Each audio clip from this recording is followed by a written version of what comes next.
$20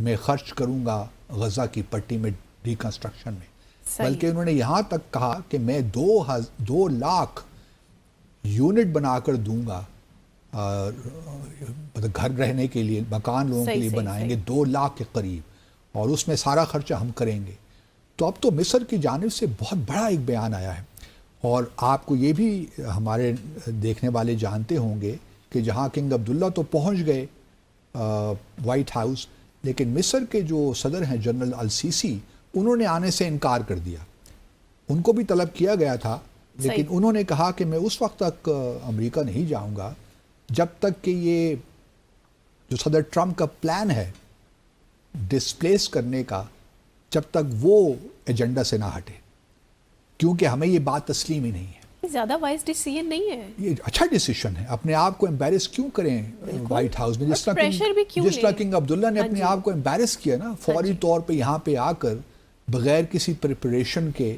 ٹھیک ہے، ایک کچھ عرب ممالک کی جانب سے پہلے سے ہی یہ ایک آبجیکشن یا ایک اعتراض اٹھ گیا تھا، اس کو ریجیکٹ کر دیا گیا تھا اس پروپوزل کو، لیکن جس طرح میں نے پہلے بھی کہا تھا نا کہ عرب لیگ کا ایک اجلاس ہونا بہت ضروری تھا اس سے پہلے کہ کنگ عبداللہ آتے، کیونکہ ایک جوائنٹ پوزیشن ہونا بڑا ضروری ہوتا ہے ان معاملات میں۔ اب سنا یہی ہے کہ کچھ عرب لیگ کی میٹنگ ہوگی، اور اس کے بعد پھر جنرل السیسی پہلے وہاں پہ اپنا پلان پیش کریں گے کہ کس طرح ہم ریکنسٹرکٹ کریں گے غزہ کو۔ اور یہ بھی یاد رہے کہ جو یہ ہیں نا مصر کے ریئل اسٹیٹ ٹائکون مصطفیٰ صاحب، انہوں نے یہ بھی کہا ہے ساتھ کہ غزہ کے لوگ غزہ میں ہی رہیں گے اور ہم اس کو ڈیولپ کریں گے۔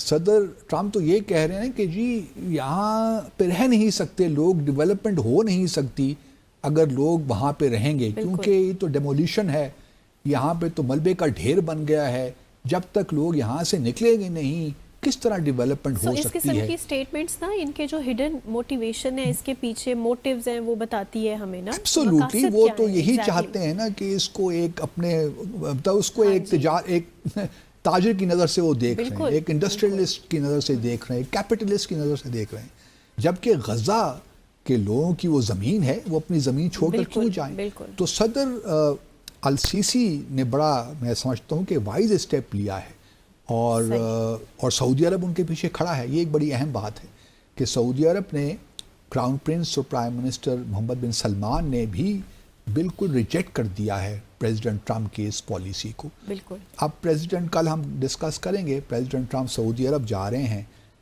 پہلا ملک ہوگا جہاں وہ وزٹ کریں گے اگلے مہینے، لیکن صدر کراؤن پرنس کی جانب سے بڑا کلیئر بیان اور مسلم دنیا سے بڑا کلیئر ایک ریاکشن آنا اس بات کی غمازی کرتا ہے کہ کسی کو بھی یہ قابل قبول نہیں ہے۔ اب دیکھیں یہ بھی ممکن ہے کیونکہ پریزیڈنٹ ٹرمپ کی یہ نیچر ہے کہ انہوں نے آتے ہی اتنی چیزیں کر دی ہیں کہ کیوٹک سی سچویشن ہو گئی ہے۔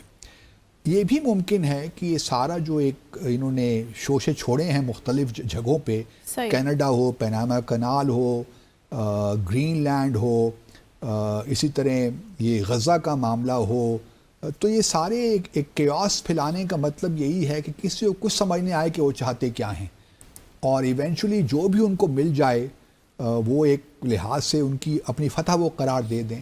اس طرح شاید وہ سعودی عرب کو پریشر میں ڈالیں کہ آپ ابراہیم اکارڈز کی جانب آئیے، اسی طرح اور ممالک، مسلم ممالک کو بھی پریشر میں ڈالیں۔ لیکن کویسچن یہی ہے کہ اس سے کیا فلسطین کا معاملہ حل ہو جائے گا؟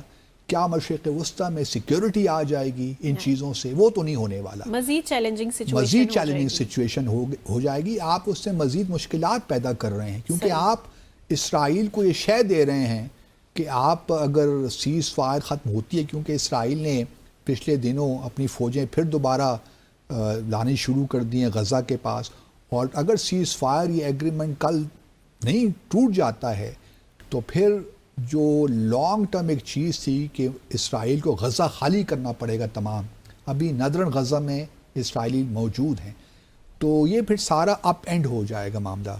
اور اس وقت اسرائیل کے پاس کوئی آپشن نہیں ہے۔ دیکھیے اب تو بہت سے فلسطینی واپس بھی آ گئے ہیں جو ہے شمالی غزہ میں۔ 15-16 مہینوں میں اسرائیل حماس کو ختم نہیں کر سکا، اور فلسطینیوں نے یہ ثابت کر دیا ہے کہ وہ غزہ کو چھوڑیں گے نہیں۔ تو اب کیا دوبارہ وہیں سے معاملات شروع ہوں گے جہاں 8 اکتوبر کو تھے پچھلے سال یا پھر 2023 میں؟ ایسا ہو نہیں سکتا کہ دوبارہ وہی کام شروع ہو جس کا کوئی نتیجہ نہیں نکلنا. اس وجہ سے اب اسرائیل کے لیے بہت مشکل ہو گیا ہے.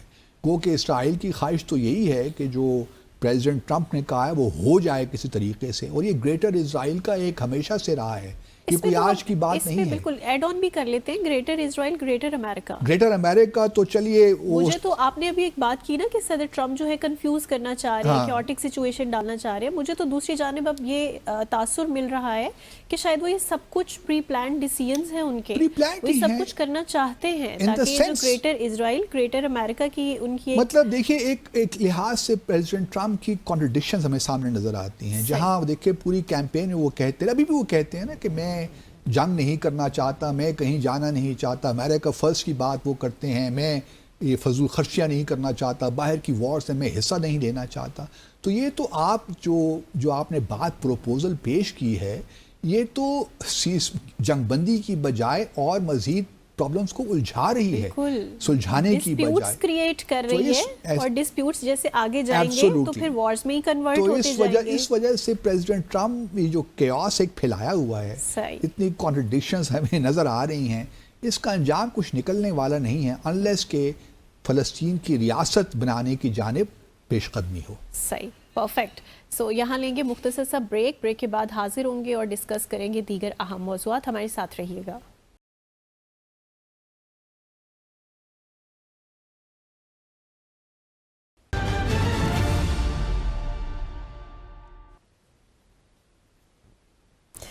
تو باسط صاحب مجھے مختصراً بتائیے گا, مودی صاحب کا دورہ واشنگٹن کامیاب رہا یا ناکام؟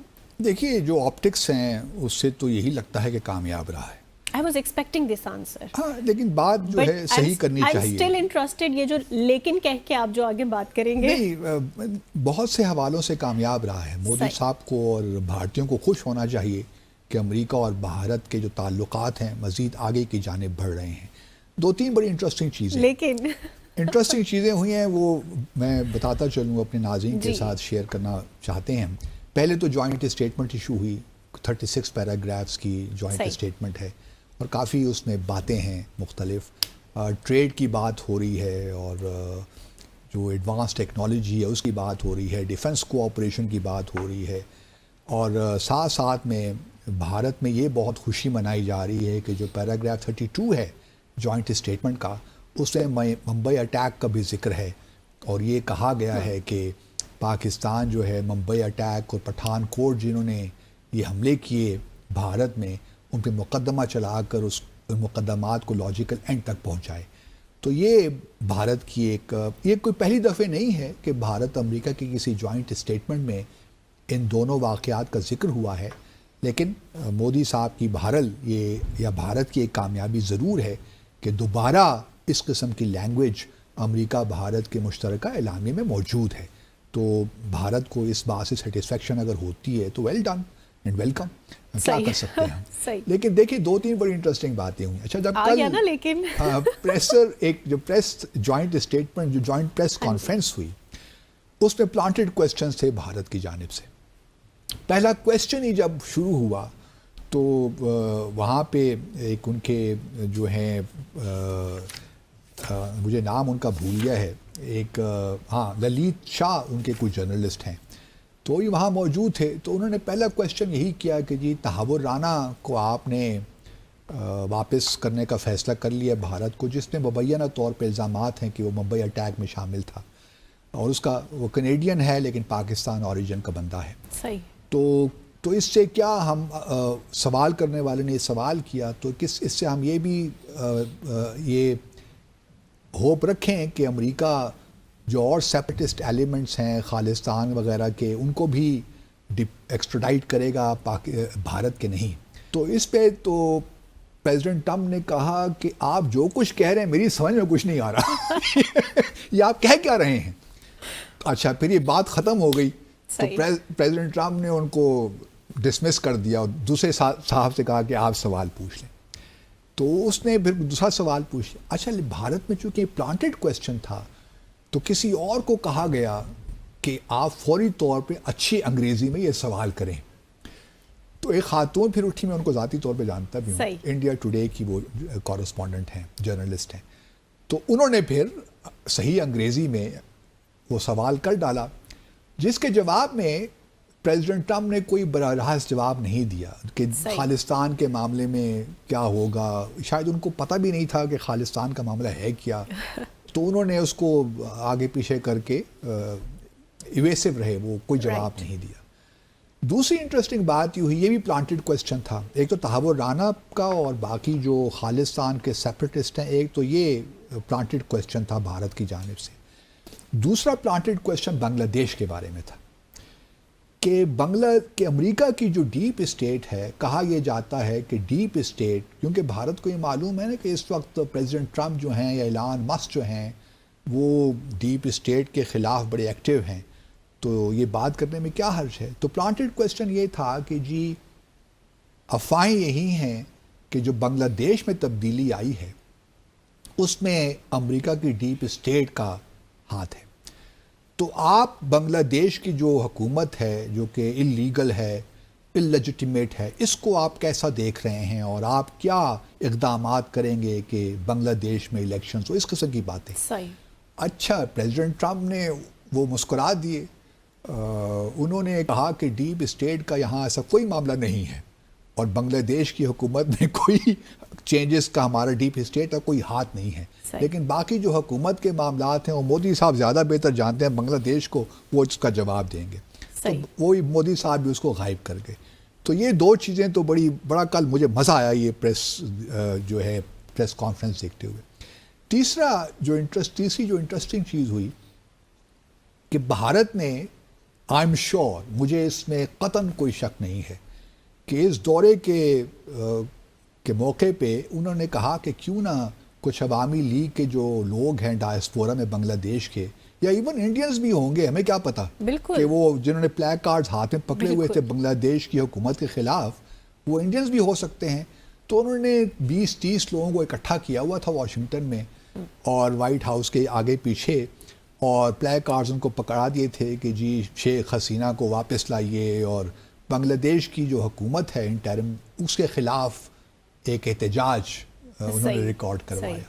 اچھا, اس کا بھی کسی نے خاص نوٹس دنیا نے نہیں لیا, لیکن جو بھارت کے میڈیا ہاؤسز ہیں یا ٹی وی چینلز اگر آپ دیکھیے تو اس میں بہت ان کو دکھایا گیا بار بار کہ دیکھیے جی بنگلہ دیش کے خلاف یہ احتجاج ہو رہا ہے, امریکہ میں ڈیمانسٹریشنز ہو رہے ہیں, ٹرمپ سے اور مودی سے کہا جا رہا ہے کہ آپ پریشر بلڈ کیجئے ڈاکٹر یونس کی حکومت پہ کہ وہ شیخ حسینہ کو ریہیبلیٹیٹ کریں یا الیکشنز کروائیں, جو and so on and so forth.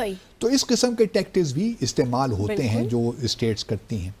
اب سبسٹینس کی طرف اگر آپ آئیے تو اس میں کوئی شک نہیں ہے کہ بھارت اور بنگلہ دیش کے, بھارت اور امریکہ کے جو تعلقات ہیں وہ آگے کی جانب بڑھ رہے ہیں. اور یہ پروسیس گو کہ پریزیڈنٹ ٹرمپ نے تو کہا نا کہ جی بائیڈن نے تو بہت کام خراب کیا بھارت کے ساتھ تعلقات میں, اب ہم بھارت اور امریکہ کے تعلقات کو مزید آگے لے کر چلیں گے. حالانکہ تحور رانا کی جہاں تک ایکسٹریڈیشن کا تعلق ہے نا, بائیڈن ایڈمنسٹریشن میں ہو گیا تھا, یہ تو اب امپلیمنٹیشن ہوگی جو ہے ٹرمپ کے دور میں. مودی صاحب نے کہا کہ جی ہم اگلے 5 سالوں میں جو بائی لیٹرل ٹریڈ ہے اس کو ہم 120, اس وقت $118 بلین ہے دونوں ممالک کے درمیان, ہم اس کو اگلے 5 سالوں میں 500 بلین تک لے کر جانا چاہتے ہیں. اس میں اوبویسلی بھارت بہت کچھ امپورٹ کر سکتا ہے, خاص طور پہ ڈیفنس جو ایکوپمنٹ ہے. وہ دیکھیے نا 2007 میں زلچ ڈیفنس امپورٹ تھی فرام امریکہ ٹو انڈیا, اب وہ تقریباً $24 بلین کے قریب ہو گئی ہے. تو اس میں اسکوپ تو ہے, کیونکہ اب ٹرمپ نے F-35 جو state of the art fighter ہے, جیٹ ہے, جنگی طیارہ, وہ بھی دینے کا اعلان کر دیا ہے. اس کے علاوہ بوئنگ جو جیٹ انجن ہے 414 وہ بھی لوکلی مینوفیکچرنگ کی بات ہو رہی ہے. تو اسکوپ تو بڑا زبردست ہے. پھر ڈرونز کی بات ہو رہی ہے, پھر نیوکلیئر پاور پلانٹس سیٹل کرنے, یہاں پہ اسٹیبلش کرنے کی بات ہو رہی ہے بھارت میں, جو کہ 1-2-3 نیوکلیئر ڈیل ہوئی تھی نا امریکہ اور بھارت کے درمیان 2015 میں، اس کے تحت اب نیوکلیئر پاور پلانٹس بھی ہوں گے. تو سوال کوشچن یہی ہے کہ مودی صاحب جو ہے دورہ ان کا بڑا کامیاب ہوا، اس میں کوئی شک نہیں ہے ہر حوالے سے.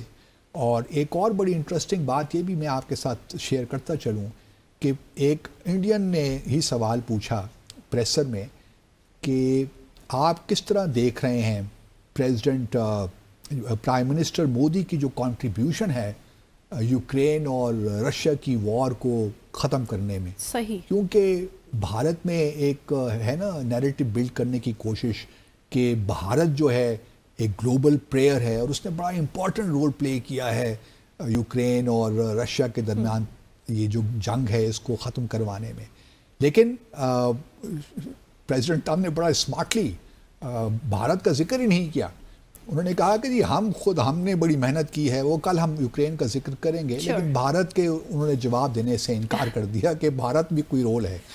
اچھا، اس سوال کا جواب انہوں نے نہیں دیا تو بھارت نے پھر ایک اور کورسپونڈنٹ نے دوبارہ وہی سوال پوچھا پرائم منسٹر مودی سے کہ جی آپ نے تو بڑا امپورٹنٹ رول پلے کیا ہے. تو پرائم منسٹر مودی نے پھر اس کا جواب دیا، اپنی تعریف خود ہی کر ڈالی. ایک اور بات جو میں ذکر کرنا چاہتا ہوں، ایک انٹرسٹنگ ہے ایسپیکٹ شاید لوگوں کے، ایلان مسک کے ساتھ جو ملاقات تھی نا وہ بڑی انٹرسٹنگ ہے. ایک سائڈ پہ اگر آپ دیکھیے ایلان مسک کے، اگر آپ ہمیں لوپ دکھائیں گے نا اس میں ہمارے پروڈیوسر صاحب ذرا ایلان مسک کے ساتھ میٹنگ، اس میں دیکھیے ایلان مسک اپنے بچوں کو بھی ساتھ لے گیا، بچوں کی جو گورننس ہے اس کو بھی ساتھ لے گیا اور بڑی انٹرسٹنگ میٹنگ.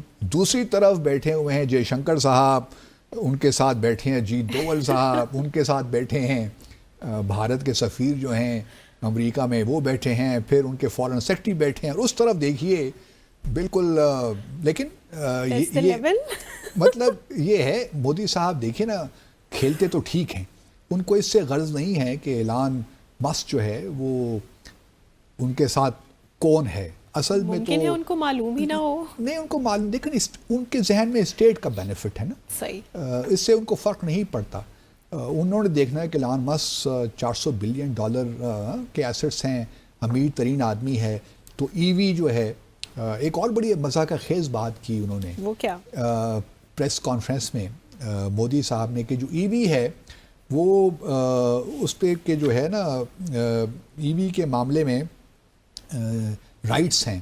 ای وی مطلب کیا کہنا چاہیے اس کو، پراپرٹی رائٹ جو ہوتا ہے نا ای وی کا، وہ تو ٹرمپ کے پاس ہے، وہ جس کو دے دیں. تو ٹرمپ کی بات سمجھ میں نہیں آئی کہ کہہ کیا رہا ہے، مجھے بھی سمجھ نہیں آئی کہ مودی صاحب کیا کہنا چاہتے ہیں. لیکن اس کے علاوہ یو ایس نے سپورٹ کیا ہے India Middle East Europe corridor کو بھی، یہ بھی ایک امپورٹنٹ بات ہے. تو اوور آل اور انہوں نے اسرائیل کا نام لیا ہے، اسرائیل، مڈل ایسٹ اور ٹرمپ صاحب نے. تو اچھا وزٹ رہا، بھارت کے نقطہ نظر سے کامیاب وزٹ رہا.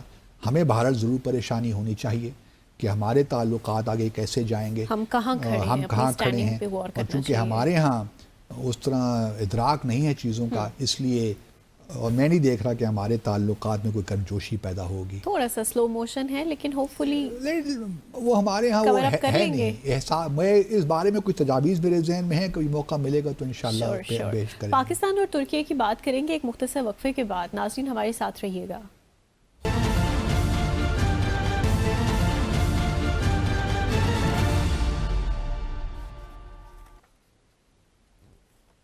خوش آمدید.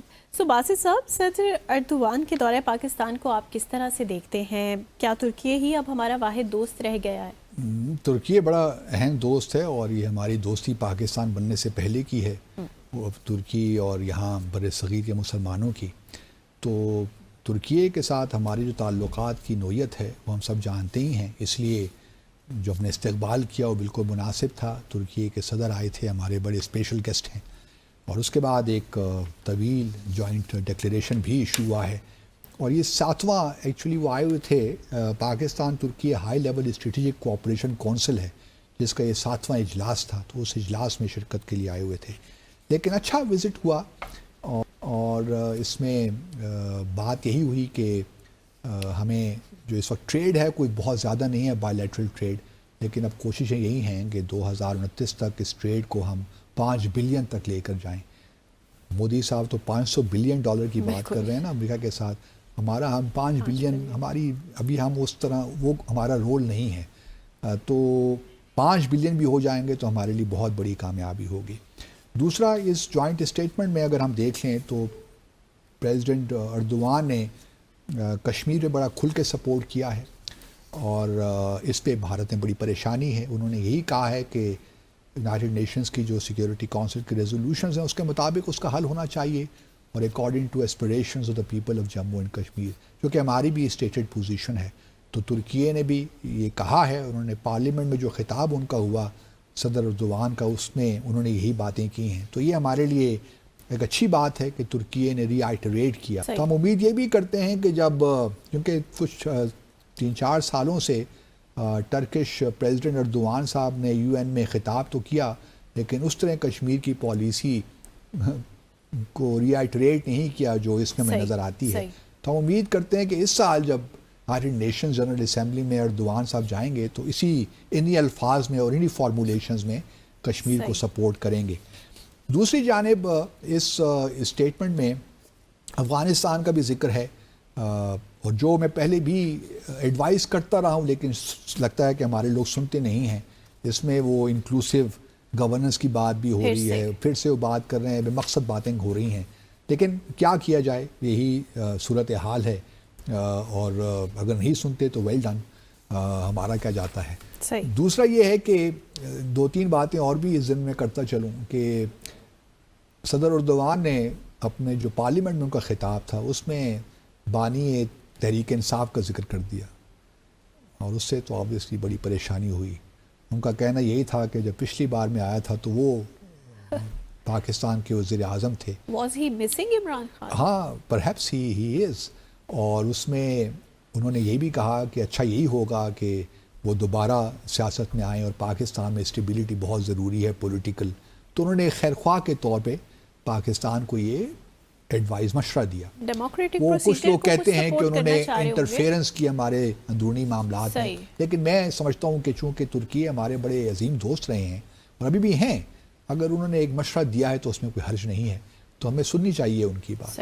دوسرا مجھے حیرانی یہ بات ہوتی ہے کہ ایک طرف تو وہ پرائم منسٹر صاحب نے وزیر اعلیٰ پنجاب کو انٹروڈیوس کروایا اور جب انٹروڈیوس کروایا تو کہا کہ دیکھیے یہ نواز شریف صاحب کی بیٹی ہیں.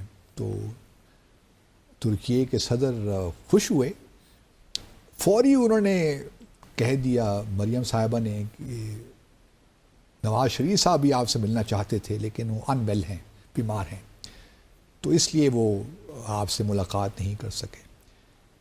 سوال یہی ہے کہ مطلب وہاں بات کرنی تھی تو اپنے والد صاحب کے حوالے سے ہی بات کرنی تھی.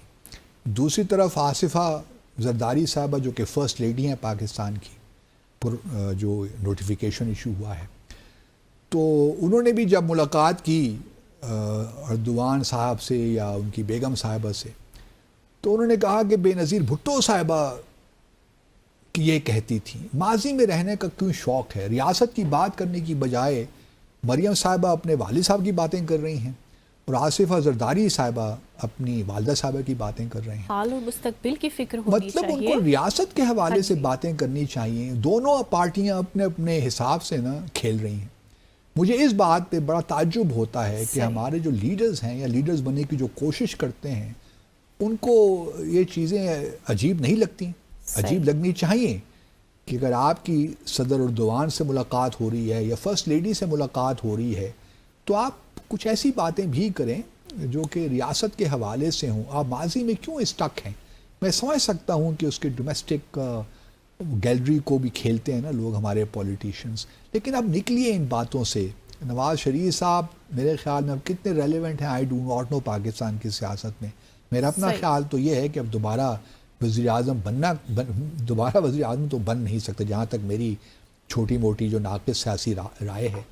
جہاں تک مریم نواز شریف صاحبہ کا تعلق ہے آئی ڈو ناٹ نو، لیکن یقیناً آصفہ زرداری صاحبہ کے بارے میں بہت پر امید ہیں کہ اگر بلاول زرداری نہ بھی ہوئے تو شاید آصفہ زرداری صاحبہ کا سیاسی مستقبل بہتر ہے as compare to Bilawal Zardari. I do not know, لیکن جو کیلکولیشن نظر آتی ہیں اور جو پیپلز پارٹی کے اندر بھی جو رجحانات ہیں ان سے یہ ایک تاثر ملتا ہے کہ آصفہ زرداری صاحبہ کو زیادہ وہ پروموٹ کر رہے ہیں اور ان میں ان کو بے نظیر کا ایک عکس نظر آتا ہے، جھلک نظر آتی ہے بے نظیر بھٹو صاحبہ کی.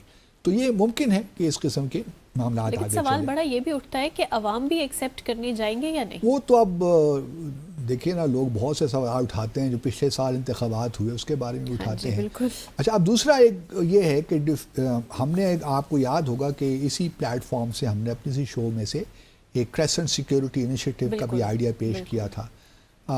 مجھے نہیں معلوم کہ کس طرح یہ پاکستان اور ترکیے کے جو ڈیفنس کوآپریشن ہے کافی اس میں تیزی آئی ہے. ہم جو کان طیارے ہیں اس میں بھی ترکیے سے لے رہے ہیں اور کافی کچھ اسٹیلتھ طیارے، کچھ نیوی میں بھی کافی کوآپریشن ہے. تو کافی چیزیں آگے بڑھنے جا رہی ہیں. تو میں امید کرتا ہوں کہ جو دنیا اس وقت جس طریقے سے آگے بڑھ رہی ہے، پاکستان کو تھوڑا سا انیشیٹو لینا چاہیے. بنگلہ دیش، ترکیے کے ساتھ مل کر یہ جو کریسنٹ سیکیورٹی انیشیٹو ہے اس کو آگے بڑھانا چاہیے. مسلم دنیا کا ایک ملٹری الائنس ہونا چاہیے اور یہ وقت کی ضرورت ہے. 2-3-4 ممالک ہی پہلے اس کی بنیاد ڈالیں گے، پھر یہ ایکسپینڈ ہوگا. لیکن میں امید کرتا ہوں کہ کہیں نہ کہیں ترکیے بھی ایک بڑا اہم ملک ہے، اس کو بھی بہت سے چیلنجز ہیں، سیکیورٹی چیلنجز. اپنے نیبرہڈ میں بھی اگر آپ دیکھ لیجئے، سیریا جو ہے، عراق اور بہت سے، کردستان کا ایشو، کافی چیلنجز ہیں. اور پھر پاکستان کو بھی بھارت سے چیلنجز ہیں، بنگلہ دیش کو بھی بھارت سے اب چیلنجز آ گئے ہیں. تو کوئی حرج نہیں ہے کہ اس انیشیٹو کو آگے بڑھایا جائے. تو میں امید کرتا ہوں کہ اس پہ کوئی بات چیت ہو رہی ہوگی، لیکن obviously it's too early to say. جہاں تک پاکستان اور جو ترکیے کی باتیں ہیں، باتیں تو بہت کچھ کرنے، کیونکہ ہم نے بھی سائپرس کے معاملے میں جو سپرٹس ہیں، ٹرکش سپرٹس، ان کو بھی ہم نے سپورٹ کیا ہے اس اسٹیٹمنٹ میں. اور اب دیکھنا یہی ہے کہ جو ہمارے تعلقات ہیں وہ اور کتنے آگے بڑھتے ہیں. میرے لیے اہم بات یہ ہے کہ ہمارے اس خطے میں جو ہے امن ہو. خاص طور پہ افغانستان کے بارے میں جو ہماری لائن ہم نے لے رکھی ہے، وہ میں سمجھتا ہوں کہ اس میں بہت زیادہ تھوڑی بہت سوچنے سمجھنے کی ضرورت ہے. ہم کوئی گھسی پیٹی باتیں ہمیں نہیں کرنی چاہیے، ہمیں تھوڑا سا کریٹیو ہو کے سوچنا چاہیے. اور اگر ترکیے، پاکستان، ایران، کیونکہ ہمارے تو انٹرسٹ ہے نا افغانستان کے ساتھ جڑے ہوئے، تو اگر ہم تھوڑا بہت کریٹیو نہیں ہوں گے، آؤٹ آف دا باکس جا کے نہیں سوچیں گے، تو اس وقت تک میں نہیں دیکھ رہا کہ افغانستان ہماری بات سننے جا رہا ہے. آئسولیشن کا بھی شکار ہو سکتے ہیں ہم پاکستانی. تو دیکھیے، آئسولیشن تو نہیں، پاکستان ایک اہم ملک ہے، میں نہیں دیکھ رہا کہ ہم آئسولیشن کا شکار ہو رہے ہیں. لیکن ہم بھارت کے لیے راہ ہموار کر رہے ہیں، امریکہ کے لیے راہ ہموار کر رہے ہیں کہ وہ اس خطے میں ہمارے لیے پرابلمس کریٹ کریں، سی پیک کے لیے پرابلمس کریٹ کریں، گوادر کے لیے پرابلمس کر رہے بھی ہیں، وہ بھی ہو ہی رہا ہے. لیکن ہم ان کو مزید اسپیس کیوں ایسی بات کریں کہ ہم مزید اسپیس ان کو دیں. لیکن اوور آل میں سمجھتا ہوں کہ ترکی اور پاکستان کے درمیان جو تعلقات ہیں اس میں بہت گنجائش ابھی باقی ہے. جس طرح ہمارے وزیر اعظم نے کہا کہ ٹریڈ بڑھنا چاہیے، بہت سی ایسی چیزیں جو ہم ترکیے سے لے سکتے ہیں، بہت سی ایسی چیزیں جو ہم ترکیے کو دے سکتے ہیں. تو کوآپریشن کی کوئی حد تو ہے نہیں. بائیلیٹرل ریلیشنز میں فوکس رکھیں. باقی United nation security council reform کا بھی اس میں ذکر ہے، اس اسٹیٹمنٹ میں، جوائنٹ ڈکلیریشن میں، اور بھی بہت سی چیزوں کا ذکر ہے. لیکن میں ہمیشہ یہی کہتا ہوں کہ بائیلیٹرل ریلیشنز میں فوکس کریں. اصل بنیاد جو ہوتی ہیں نا وہ بائیلیٹرل ریلیشنز بھی ہوتی ہیں. اس اسٹیٹمنٹ میں، ڈکلیریشن میں ہم نے غزہ کا بھی ذکر کیا ہے. بغیر بنا پریزیڈنٹ ٹرمپ کا نام لیے ہم نے اس پروپوزل کو ریجیکٹ کر دیا ہے کہ فلسطینیوں کو ڈسپلیس کریں آپ غزہ سے. بالکل. اور ہم نے ریکنسٹرکشن کی بات کی ہے. اب دیکھنا یہی ہے، اصل چیز اب ڈپینڈ کرتا ہے کہ یہ سیز فائر جو 19 جنوری کو غزہ حماس اور اسرائیل کے درمیان ہوئی تھی، کیا یہ رہ سکتی ہے، نہیں رہ سکتی. اب کل یہ 12 بجے کے بعد پتہ چلے گا کہ کیا ہونے جا رہا ہے، کل کا دن کافی اور اہم کل ہے۔ ہم اس پہ بات بھی بالکل کریں گے صحیح۔ کہ آگے معاملات کس جانب جائیں گے۔ صحیح۔ لیکن ہمارے لیے امپورٹنٹ یہی ہے کہ ہم اپنی جو ہماری پریورٹیز ہے ان کو ہم بالکل کلیئر رکھیں۔ ہمارے اس وقت اکنامک جو ہے ڈیولپمنٹ بڑی امپورٹنٹ ہے، بالکل۔ اس کے علاوہ پولیٹیکل اسٹیبلٹی ہمارے لیے بہت امپورٹنٹ ہے۔ اگر ہم نے جو ہمارے ایشوز ہیں اگر ہم نے ان کو آگے لے کر جانا ہے تو اس کے لیے ضروری ہے، جو کہ طیب اردوان صاحب نے بھی اپنی تقریر میں کہا کہ پولیٹیکل اسٹیبلٹی آپ کے ہاں بہت ضروری ہے، تاکہ آپ جو پاکستان کا پوٹینشل ہے اس کو ریئلائز کرنے میں اسی کتنی اہمیت ہے۔ انٹرنیشنلی ایسی سوچ کا نا ہمارے لیے ڈیفینیٹلی ایک لمحہ فکریہ ہے۔ تو باسط صاحب آج کے پروگرام کا ٹائم جو ہے ختم ہو چکا ہے، اپنے ناظرین سے اب یہاں اجازت لیں گے، آپ سے ملاقات ہوگی انشاءاللہ کل مزید دلچسپ موضوعات کے ساتھ۔ Till then take care of yourself, اللہ حافظ۔